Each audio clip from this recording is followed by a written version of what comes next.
العين جابت أجله، في ثواني الفرح اتقلب لعزا، والزغاريط اتحولت لصراخ ودموع لما محمود وقع على الأرض ومات. ايه اللي حصل لعريس كفر الشيخ وليه الكل زعلانين عليه كده؟ تعالوا نقول لكم ايه الحكاية. شاب زي الورد اسمه محمود محمد الغنام، شاب من كفر الشيخ وبيشتغل دكتور صيدلي لسه في العشرينات من عمره. كان زي البدر تمام، وشه منور والضحكة والفرحة مش سايعاه. حلمه أخيرا يتحقق واتجوز حب عمره. كان حلم حياته إنه يتجوز إسراء الخطاب شريكة رحلته واللي كان بيحبها من سنين طويلة. ربنا كرمه وقدر يحقق حلمه، ومن أسبوع بالظبط كتب كتابه عليها وودع عفشه كله في شقته. وامبارح كانت ليلة الحنة بتاعتهم. من فرحته كان عامل مأدبة غداء كبيرة عازم فيها كل الأهل والأحباب، ومن فرحته كان واقف بيستقبل بنفسه كل واحد جاي علشان يهنيه.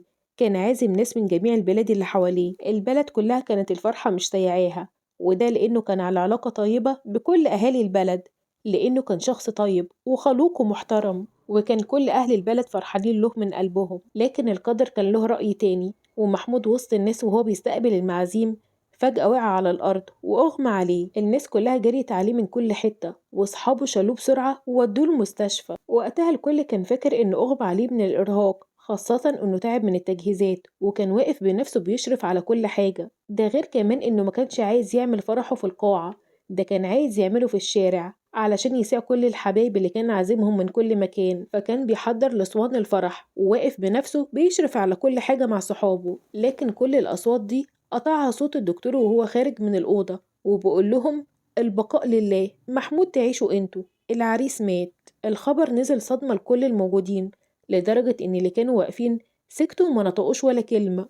كلهم بصوا لبعض وهم في ذهول، محدش كان مصدق اللي بيسمعه. محمود كان كويس وما كانش فيه أي حاجة ولا كان بيشتكي من أي أمراض، والدكتور شخص الوفاة على إنها هبوط حاد في الدورة الدموية. والفرح اتقلب عزا، والصوان اللي كان هيتعمل فيه الفرح هو نفسه الصوان اللي أهله وقفوا ياخدوا فيه عزاه. وبدل ما الناس كانت جاية تهني وتبارك، الموضوع اتحول إنهم جايين يعزوا فيه. الكل كان مذهول، محدش كان مصدق، والناس جاية تبارك وتهني يلاقوا العزا قدامهم، وكل اللي على لسانهم جملة واحدة بس: العريس مات، العريس بقى عريس في الجنة.